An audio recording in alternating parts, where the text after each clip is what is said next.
అసెంబ్లీలో మంత్రి పార్థసారథి మాట్లాడుతున్నారు. ఇప్పుడు ఆ లైవ్ చూద్దాం. మళ్ళీ అడిషనల్ ఫైనాన్స్ ఇద్దామని చెప్పేసి వారే పెద్ద మనసుతో బీసీలు ఎస్సీలు చెప్పుకుంటే సరిపోతుంది అధ్యక్ష. హృదయంలో ఉండాలి ఎస్సీ బీసీ మైనార్టీల మీద ప్రేమ అనేది అని నేను మనవి చేస్తాను అధ్యక్ష.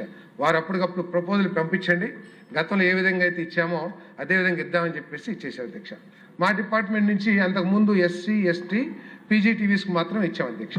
ఆ 3 కేటగిరీలకి 50,000, 75,000, ₹1,00,000 ప్రపోజల్ పంపించాం అధ్యక్ష. అప్పుడు కూడా అసెంబ్లీ జరుగుతున్నట్టుంది.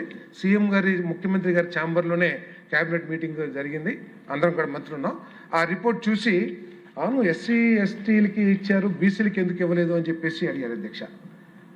అడిగి మేము చెప్పాం పోయిన గవర్నమెంట్లో కేవలం ఎస్సీ ఎస్టీ పీజీటీస్కి ఇచ్చాం సార్, అదే ప్రపోజల్ పంపించామంటే కాదు బీసీలకు కూడా ఇవ్వాల్సిందే అని చెప్పేసి బీసీలకి ముఖ్యమంత్రి స్వయంగా ప్రపోజల్ లేకపోయినా కూడా, ఎక్కడ డిపార్ట్మెంట్ నుంచి డిమాండ్ లేకపోయినా కూడా ముఖ్యమంత్రి గారు బీసీలకి 50,000 ఎస్సీలకి సమానంగా ఇచ్చిన ఘనత మన ప్రీతం ముఖ్యమంత్రి గారు అని చెప్పేసి కూడా మీకు సవినీయంగా మనం చేస్తాం అధ్యక్ష.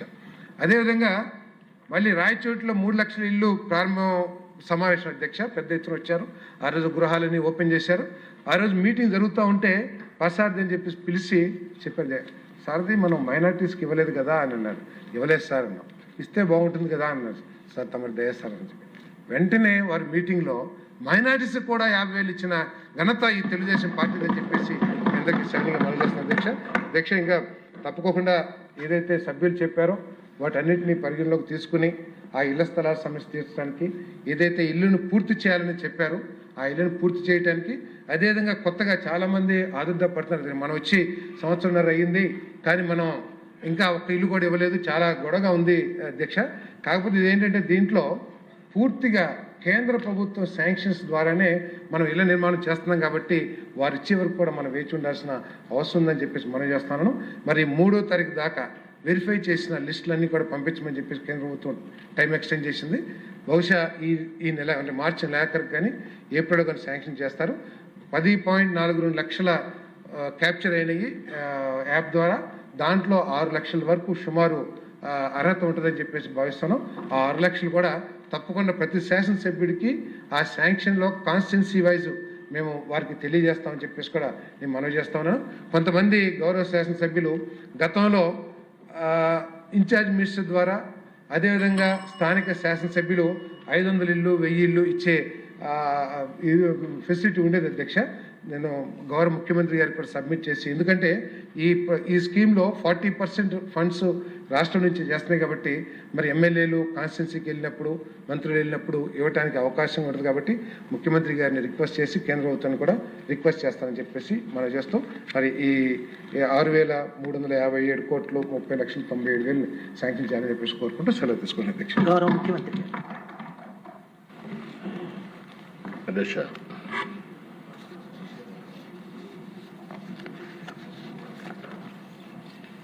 ఒకటి వ్యవసాయం, 2 హౌసింగ్ మీద ఇద్దరు మంత్రులు కూడా చాలా కూలంకుషంగా డీటెయిల్స్ అన్ని ఇచ్చారు. అయితే ఇది అతి ముఖ్యమైన సబ్జెక్ట్ కాబట్టి కొద్దిగా హైలైట్స్ మాత్రం ప్రభుత్వ విధానం కింద నేను ఎక్స్ప్లెయిన్ చేయాలనుకుంటున్నాను. అధ్యక్ష, వ్యవసాయం చూస్తే మన రాష్ట్రం ముఖ్యంగా వ్యవసాయం పెద్ద ఎత్తున సాగు చేసే రాష్ట్రం. ఈ సంవత్సరం దేశ వ్యవసాయ వృద్ధి రేటు 0.39.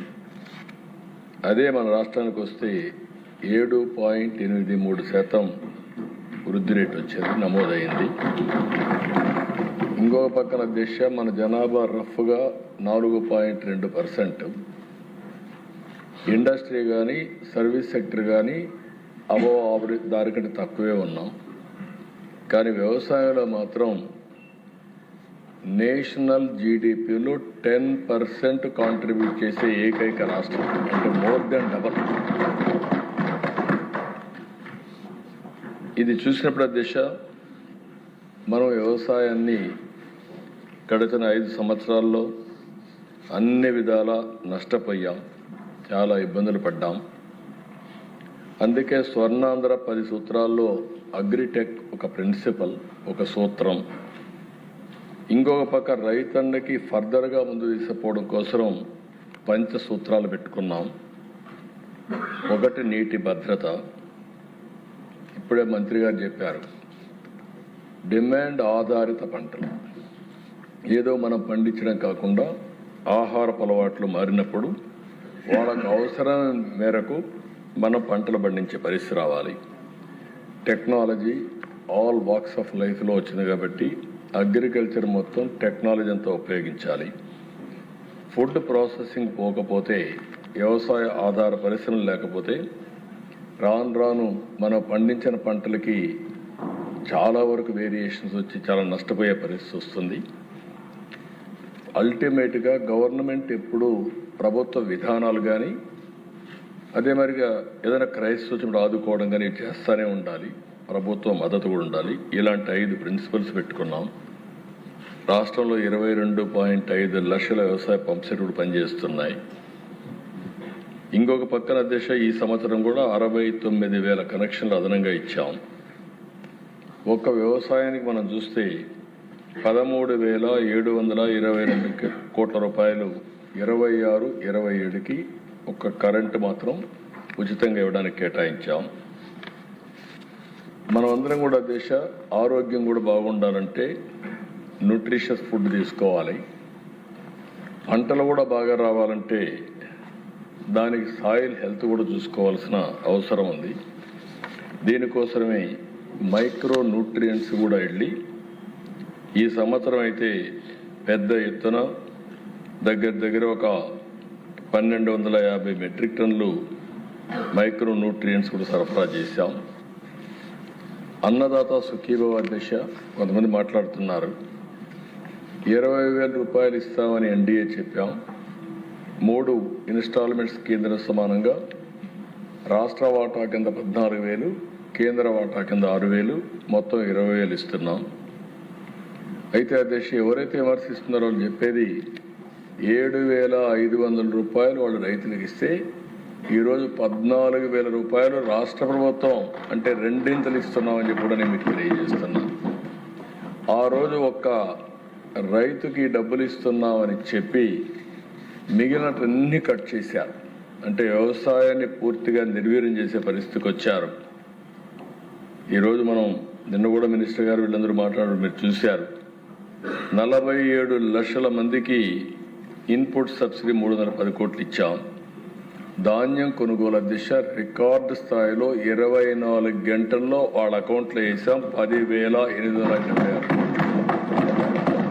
ఇది కాకుండా దిశ మీరు ఒకసారి చూస్తే 1,670 కోట్ల రూపాయలు బకాయిలు పెట్టిపోతే ఆ బకాయిలు కూడా చెల్లించే పరిస్థితికి వచ్చాం. వీళ్ళు రైతులు ఆత్మహత్యలు ఎక్కువ జరిగే ఆ కాలంలో వాళ్ళు బకాయిలు పెట్టిపోతే 5,67,00,000 ఈ ప్రభుత్వం వస్తారు, అది కూడా పే చేశాం. ఈరోజు నేను ఒకటే చెప్పాను, ఆత్మహత్యలు జరగడానికి వీలు లేదు, రైతు అధైర్యపడడానికి వీలు లేదు, రైతుకు అండగా ఉంటాం. ఎక్కడన్నా ఆత్మహత్య చేసుకుంటే ఏ కారణంతో చేసుకున్నాడో అధ్యయనం చేసి తిరిగి పునరావృతం కాకుండా చేయడానికి ప్రతి రైతు ఆత్మహత్యని ఆడిట్ చేసే పాలసీ కూడా తీసుకొస్తున్నామని చెప్పి మీ ద్వారా రైతులకందరికీ హామీ ఇస్తున్నాను. ఇంకొక పక్కన దిశ యాంత్రీకరణ. ఈరోజు మోడర్న్ ఏజ్లో యాంత్రీకరణతో ముందుకు పోతున్నాం, సబ్సిడీలు ఇస్తున్నాం.